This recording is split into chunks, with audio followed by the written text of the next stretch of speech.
Olá pessoal, tudo bem com vocês? Estamos aqui para mais um vídeo do nosso canal Resenha Teológica e no vídeo de hoje nós vamos falar sobre a origem dos batistas, de onde vieram, como surgiram, quais são os principais nomes aí, é isso que nós vamos ver hoje.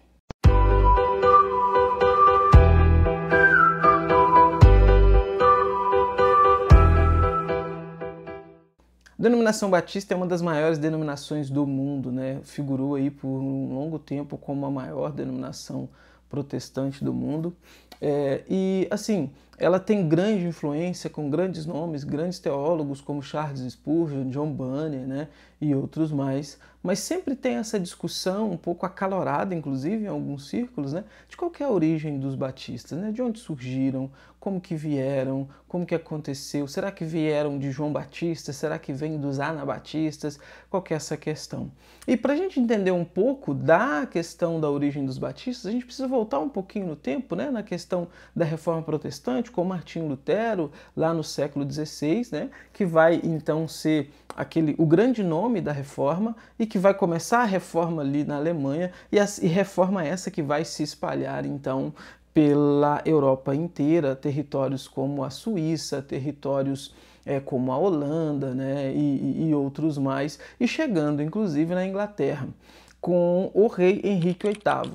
Há aí algumas questões em relação ao rei Henrique VIII, porque enquanto o que impulsiona os demais locais a aderir à reforma é a questão teológica, o rei Henrique VIII ele vai aderir à reforma por outras questões que de teológicas não tem nada, né? Ele quer se separar de Catarina de Aragão, ele quer se casar com Ana Bolena, a igreja não permite isso e ele então rompe com a igreja e em 1534 é o ano ali onde ele vai se declarar o cabeça da igreja da Inglaterra, né? Depois disso, depois do seu reinado, vem o reinado do seu filho, Eduardo VI. Depois de Eduardo VI vem Maria I, que era católica, Eduardo era protestante, Maria era católica, e isso vai lançar a Inglaterra aí em algumas tensões, né, por causa dessa variação de reinado e tudo mais, até que surge aí Elizabeth I, né, que é protestante e que vai conseguir unir novamente a nação. Mas durante esse reinado de Elizabeth, então, surge um grupo que estava querendo, desejando aí uma reforma um pouco mais aguda, né, principalmente nas questões litúrgicas, queria mesmo uma separação total entre a liturgia da Igreja da Inglaterra e as questões romanas, queria uma busca também por mais santidade de vida, né, uma busca por uma proximidade com Deus um pouco maior do que estava acontecendo, que vai ganhar então, esse grupo vai ganhar a alcunha de puritanismo, né, ou os puritanos.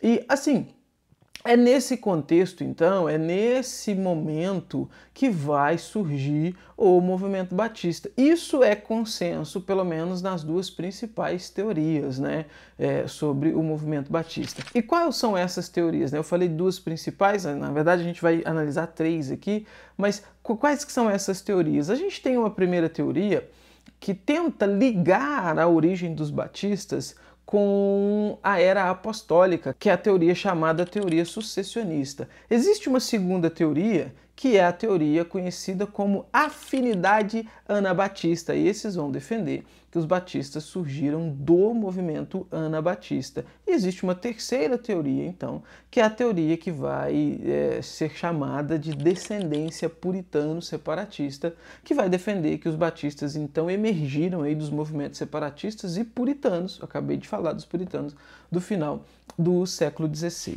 Essa teoria sucessionista, que é a primeira, que é essa teoria que vai tentar ligar lá a era apostólica, inclusive, né, ela é totalmente infundada e inconsistente, apesar de ser muito popular, né?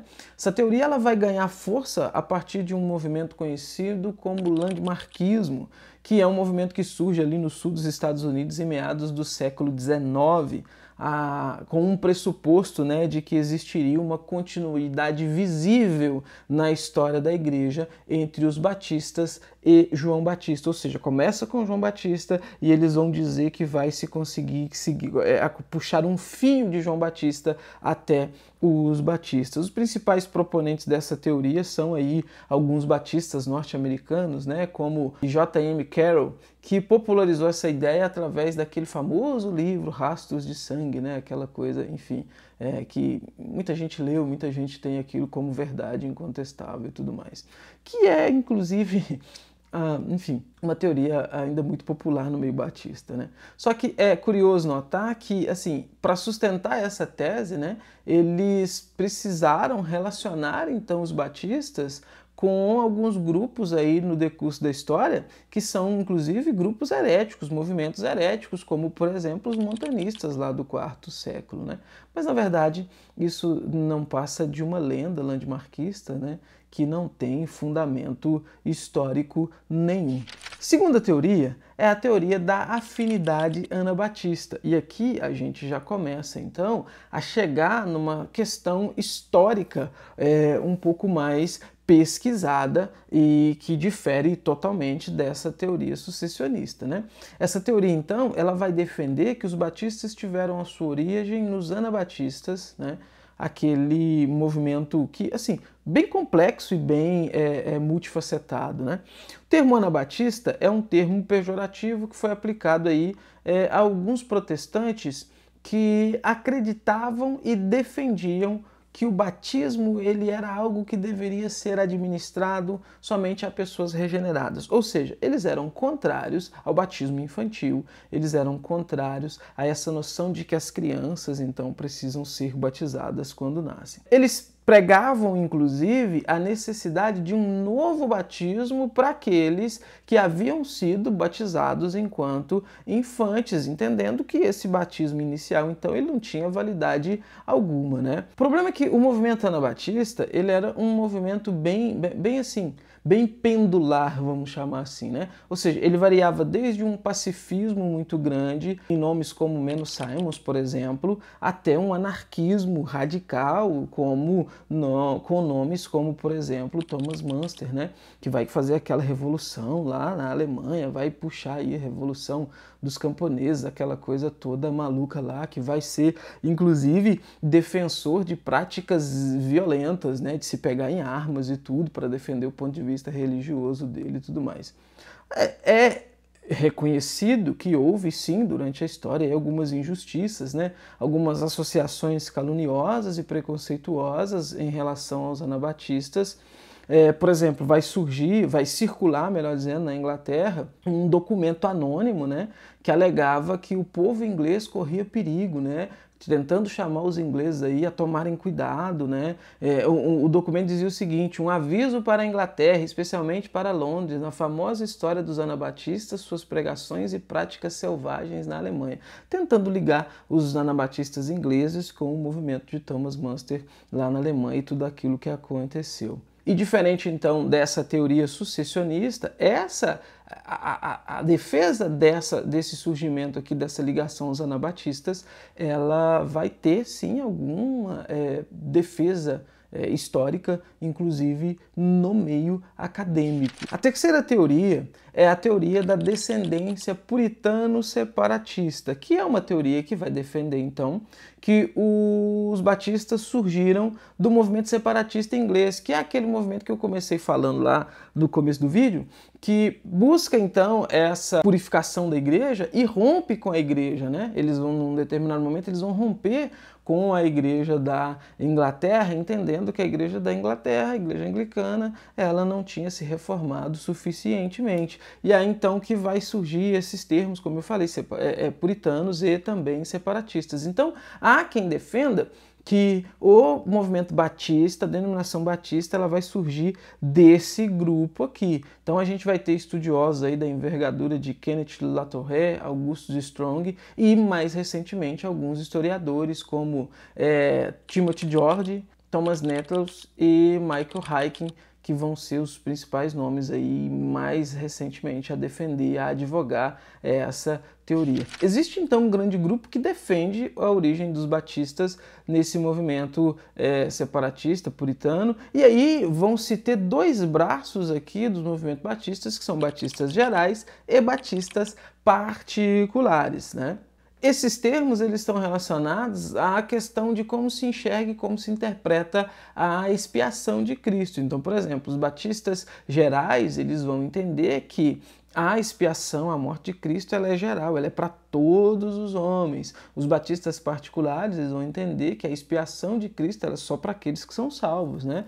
O Cristo morreu por aqueles que são salvos. Ele não morreu para quem está perdido no inferno, né? Sendo condenado lá, porque isso seria uma incoerência muito grande dentro da palavra de Deus. Então, seria basicamente essa distinção aí que se tem entre batistas gerais e batistas particulares. De onde surgem, então, os batistas gerais, né? Os batistas gerais, nós temos dois nomes aí que encabeçam a sua possível origem, que é o nome de John Smith e o nome de Thomas Helwys. Acho que é Helwys mesmo que diz, enfim, vou escrever aí. Esses são dois grandes nomes aí que, enfim, influenciaram os passos aí dos primeiros batistas no contexto do movimento separatista, né?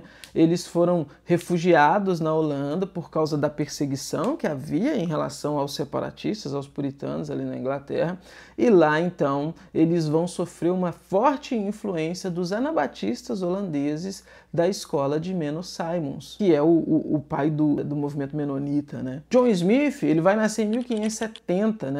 Ele vai ser ordenado ministro da Igreja da Inglaterra em 1594 e foi influenciado então pelo movimento puritano. Ele vai rejeitar a liturgia da Igreja Anglicana, vai assumir uma teologia, inclusive calvinista, no início de sua vida, que é o que está impulsionando aí o movimento puritano e é o que ele vai aderir. Em 1607 ele começa ali com o seu rompimento com a Igreja da Inglaterra. Em 1609 ele vai então cravar o seu rompimento quando ele escreve um livro questionando a ideia ou a validade do batismo infantil, reconhecendo somente o batismo de pessoas capazes de crer e fazer uma profissão pública de fé. Isso vai levar ele então a batizar a si mesmo e em seguida batizar os membros de sua congregação. Ele é um líder de uma congregação, um pastor de uma congregação. Quando ele chega a essas conclusões, então eles realizam esse batismo. Ele vai ser puramente criticado pelo próprio movimento separatista, porque isso é uma inovação, né? O movimento separatista é um movimento que rompe sim com a Igreja da Inglaterra, mas ele segue uma teologia que mantém, então, por exemplo, o batismo de infantes e tudo mais. Essa ideia de um credo batismo era uma coisa não vista e não foi bem vista e nem bem quista pelo movimento separatista, que vai levar ele a ser criticado. Um outro grupo que vai criticá-lo também é um grupo que já tinha influência sobre ele, que vai ter mais influência ainda, que são os Waterlanders, que são, enfim, um grupo da Holanda, né? Só que ele vai acatar essa crítica desse grupo holandês, inclusive se mudando para a Holanda junto com sua congregação, né? Lá, seguindo então a tendência deles, ele vai romper com o calvinismo, tornando-se então arminiano, né? Holanda, né? Armínio, quer dizer, a influência é muito grande lá. Depois disso, ele e mais 42 pessoas da sua congregação vão ser batizados de novo por esse movimento. Você percebe então que Smith é um ser humano bem controverso, né? Não tem uma firmeza doutrinária, ele está, enfim, né, sambando daqui e dali nas coisas, na medida com que as coisas vão surgindo. Só que, enfim, Smith tem uns problemas muito sérios na área teológica, né? Ele vai romper com a ortodoxia teológica, inclusive em algumas questões, né?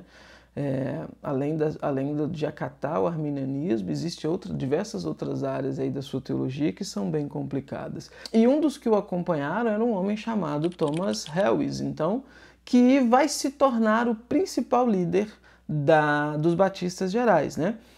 Apesar de ter adotado também a teologia arminiana, mas ele se manteve bem mais na ortodoxia em comparação com o Smith. E desconfortável então com essa loucura teológica do Smith, ele vai liderar esse grupo para regressar então novamente para a Inglaterra em 1612 e lá então eles vão fundar em Spitalfields, nos arredores de Londres, a primeira igreja batista com aproximadamente aí 10 membros. Só que a política de perseguição aos não conformistas ela continua em pleno vigor, né? Ele vai ser preso então e vai morrer aí entre os anos de 1615 e 1616. Dr. Michael Haykin, um historiador batista, ele vai afirmar que nos anos seguintes os batistas gerais, ou seja, esses guiados pelo Thomas Helwys, eles vão experimentar um relativo crescimento. Por volta de 1626, eles vão somar aproximadamente 150 pessoas, né? Começou com 10, são 150 agora, espalhados por algumas congregações na Inglaterra, mas eles são praticamente extintos aí no final do século XVIII, muitos inclusive sendo absorvidos pelo movimento menonita, né? E, enfim, o Dr. Michael Haykin vai apontar duas razões principais aí para explicar esse declínio e, enfim, esse apagar desse movimento da história, que seria, primeiro, uma estranha resistência em construir edifícios, em construir prédios eclesiásticos, e segundo, uma política sectária da endogamia, ou seja, que seria o casamento exclusivo entre membros da própria igreja, um membro dessa igreja, então não poderia se casar com uma pessoa de outra igreja, eles tinham que se casar entre si, o que vai, então, obviamente, minando ali a sustentação da igreja. Esse movimento, então, ele é dissolvido, esse movimento ele perde o seu rastro histórico, ele perde a sua ligação histórica com o que vai acontecer depois. Alguns vão dizer que vai haver uma união de dois grupos mais adiante, mas, enfim, isso não tem muita sustentação. O fato é que eles se dissolvem. E embora então a gente precise reconhecer, né, que os batistas gerais eles sejam mais antigos do que os batistas particulares, mas eles não tiveram influência nenhuma no que vem depois e na denominação que vai surgir depois. Vocês já estão vendo aqui o meu ponto, então, né, nessas teorias que eu estou apresentando e, enfim, na visão que eu advogo sobre a origem dos batistas. Aí a gente vai falar, a gente precisa entrar, então, na questão dos batistas particulares, né? E os batistas particulares, eles vão ter a sua origem, de acordo com o Dr. Martin Lloyd Jones, né, em um homem chamado Henry Jacob, que vive aí de 1563 até 1624. Esse homem, o Henry Jacob, ele foi um clérigo inglês que buscou reformar a igreja da Inglaterra, ele está, né, na origem desse movimento também, e também decepcionado com os rumos do anglicanismo, ele vai aderir então ao separatismo e vai se refugiar na Holanda em 1593. Ele volta para a Inglaterra em 1616 e vai iniciar uma congregação que ficaria conhecida pelo nome dos seus três primeiros pastores, né? Henry Jacob, John Lathrop e Henry Jesse. Essa aí, segundo os historiadores, ela vai ser a primeira igreja batista particular, mas ainda sem levar o nome de batista, né? Em 1637, o Henry Jesse ele assume o pastorado dessa igreja e ele foi muito habilidoso na condução da igreja, né? A igreja cresceu exponencialmente com o seu pastorado, né? Era um tempo difícil, sim, mas ela vai crescer. E nesse período existe muita discussão, inclusive teológica, a respeito da questão do batismo, a respeito do que a Bíblia fala sobre o batismo, né? O Henry Jesse e outros separatistas, então, como Thomas Goodwin, Philip Nye, eles vão defender que não deveria ser excomungados nem exortados com muita severidade aqueles que, por alguma questão, fossem rebatizados, né? E aí, então, que começa a se ter, então, essa influência e esse surgimento de um movimento batista nesse sentido literal do termo, né? Depois de examinar profundamente e teologicamente a questão, ele vai adotar plenamente o credo batismo em 1638. Então percebe, ele começa com uma visão então, onde ele entende, como eu falei junto com Thomas Goodwin e outros aqui, aqueles que pela sua própria consciência entendessem isso, não precisavam ser aí admoestados nem excomungados. E isso vai sendo um caminhar, então, progressivo, até o ponto onde ele mesmo vai adotar o credo batismo, né? 3 anos depois, em 1641, ele tem mais uma mudança, né, de pensamento, que é quando ele vai começar a defender o batismo por imersão. Até então, mesmo entendendo o credo-batismo, mas era um credo-batismo que era praticado por afusão, né, ou aspersão. Agora, 3 anos depois, eles entendem a questão da imersão e começam, então, a praticar a imersão. Dr. Michael Haykin vai dizer o seguinte: Jesse se convenceu de que devia tornar-se batista, não obstante, a princípio ele não foi batizado. Contudo, dentro de pouco tempo, ele foi rebatizado, mas continuou sendo pastor daquela igreja congregacional. Finalmente, alguns dos batistas mais zelosos foram-se e formaram uma igreja deles próprios, uma igreja batista, independente e separada. Então perceba, mesmo dentro desse movimento congregacional com esse homem, ele entendeu essas questões, mas permaneceu ali. E é um grupo, então, que vai ter essa coragem de romper, de dar um passo adiante e criar, então, e formar, então, essa igreja batista independente. A igreja vai crescer, então, né, ao ponto de o espaço físico ali ele ficar pequeno para atender, então, os diversos congregados.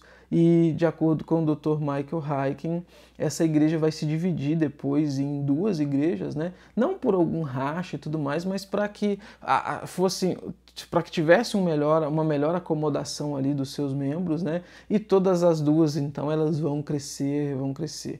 Então, perceba, de fato, né? Os batistas particulares, eles vão surgir, sim, no contexto de uma congregação separada, né? Depois essa congregação vai levar esse nome, então, desses três pastores, né? Jacob, Lathrop e Jesse, JLJ, tendo adotado, então, o batismo de crentes, ou seja, o credo batismo em 1638, afirmando o batismo por imersão em 1641, e em 1644, data marcante para nós batistas, eles vão produzir a sua primeira confissão de fé, que é a Confissão de Fé de Londres de 1644. Ela vai ter algumas edições depois aí, mas essa é uma data muito importante também.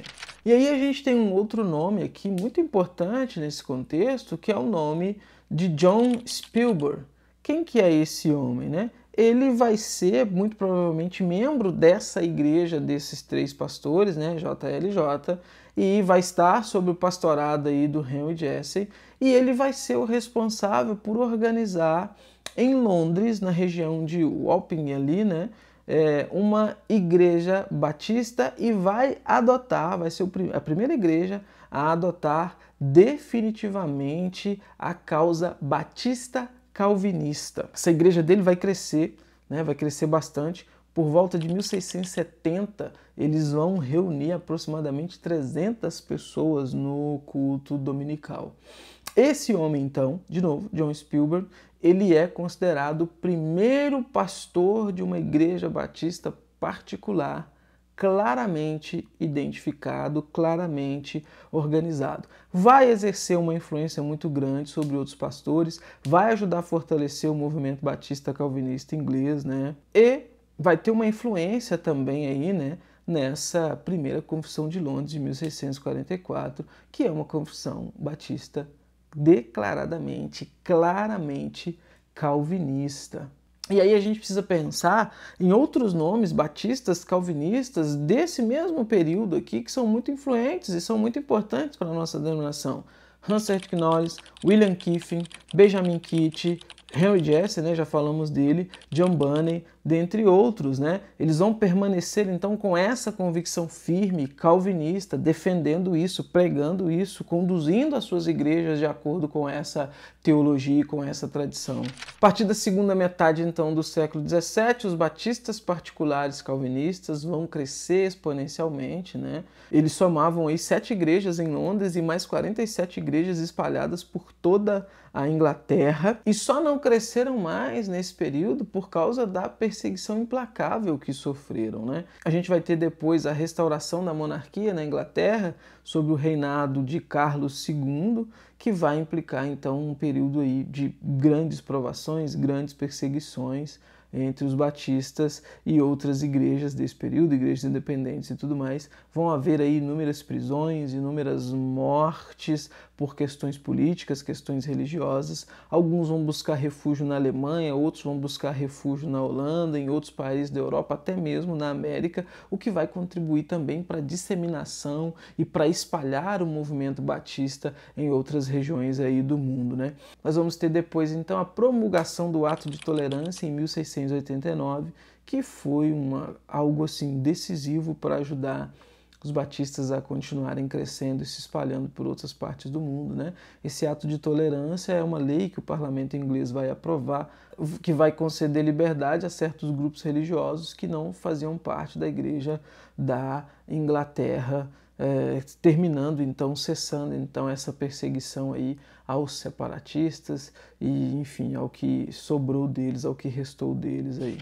Então, assim, gente, historicamente, né, pelo que a gente viu aqui, se a gente tem essa noção de que os batistas gerais eles se dissolveram na história, eles tiveram problemas teológicos, né? E depois da morte aí do Thomas Helwys, eles não conseguiram se sustentar mais, e a gente tem essa solidificação histórica com os batistas particulares, com grandes nomes que vão seguir nessa linha histórica, nessa trajetória histórica, como eu citei aqui, de Ambânia, né? Talvez o mais famoso deles aí, e outros que vão vir aí nesse lastro até a gente chegar, por exemplo, no século XIX, com Charles Spurgeon e outros mais. A gente não tem como traçar a origem da denominação em outro ponto que não seja os batistas particulares.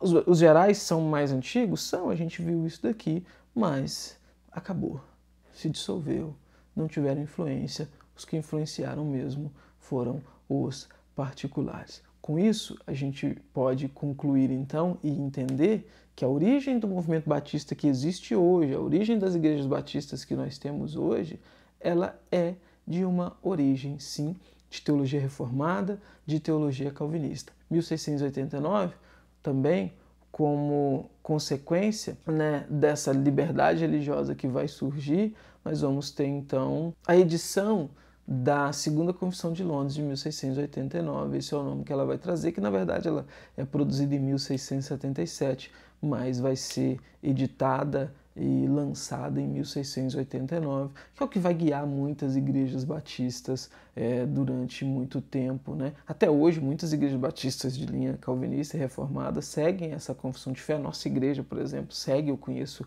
diversos outros pastores que aderiram a essa confissão de fé, e as suas igrejas também seguem essa confissão de fé, mas é desse movimento que vai se tendo os desdobramentos até chegar no que a gente tem hoje. E eu vou deixar aqui na descrição desse vídeo um link para um texto muito bom do pastor Judiclei Santos, que é o pastor da Igreja Batista Jardim Botânico no Rio, que escreveu para o Teologia Brasileira um texto resumindo essa história dos batistas, e eu quero deixar para vocês também aqui indicação de 2 livros. Olha, esse livro aqui, Os Primeiros Batistas, que vai contar essa história com mais detalhes e vai focar em nomes aqui como William Kiffen, vai focar em nomes aqui como Hansard Knowles, vai focar em nomes como Benjamin Kitt, mostrando essa nossa história e essa nossa origem calvinista. Um livro muito bom, Os Primeiros Batistas, Redescobrindo a Nossa Herança Inglesa. Eu tenho, inclusive, vídeo no canal aqui já sobre esse livro, eu vou deixar o card passando aqui para vocês. E tem esse aqui também, olha, História dos Batistas da Inglaterra para o Mundo. Todos os 2 livros, todos os dois da editora Pronomes, editora que tem feito um excelente trabalho em lançar material batista aí de qualidade, material inclusive batista reformado, né, sendo fiel a essa nossa origem, a essa origem da denominação que se espalhou e chegou até nós hoje e tanto tem nos abençoado. São 2 livros que você vai se inteirar, que você vai ter tudo isso que eu falei aqui de forma panorâmica, você vai ter bem detalhado. Ficou grande o vídeo, ainda assim ficou bem panorâmico e bem resumido, né? A gente precisaria de vários vídeos para tocar em cada um desses pontos aqui, principalmente para falar de movimento puritano, para falar de todos esses desdobramentos, mas a intenção era trazer essa discussão aí dessas origens aqui para vocês, né?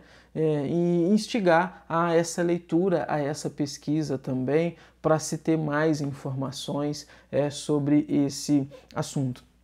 Futuramente vou fazer um outro vídeo falando só sobre as confissões de fé batistas, né? Sobre esse histórico que a gente tem com essa primeira em 1644, as edições que ela vai ter, 1689, depois chegando New Hampshire e outras mais aí, mas vai ficar para um outro vídeo. E aí, o que você acha?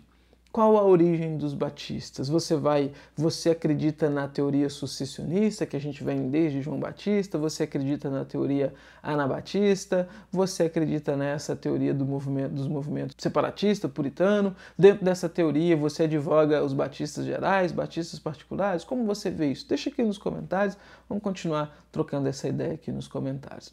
Vou deixar o link na descrição desse vídeo aqui também para esses 2 livros. Você comprando por meio desse link, você contribui com o nosso canal. para a gente continuar trazendo material de qualidade aqui para vocês, tá bom? Como a gente sempre tem feito. Eu vou ficando por aqui. Antes do tchau, inscreva-se no canal. Chegou até aqui? Não é inscrito no canal? Tá esperando o quê? Clica aí, ó, se inscreve aí, compartilha o vídeo, manda pro seu amigo batista, manda pro seu amigo que não é batista e que quer saber mais sobre os batistas, manda para ele. Manda pro seu amigo presbiteriano que fica falando que batista não é reformado, manda para ele também esse vídeo aqui, para ele entender um pouco mais e parar de falar bobagem. Manda sim, brincadeira com os nossos irmãos presbiterianos, são queridos, nem todos, mas são queridos sim. Eu vou ficando por aqui. Tchau, até os próximos vídeos desse canal. Vou ser cancelado pelos presbiterianos, cara. Amo vocês, meus irmãos.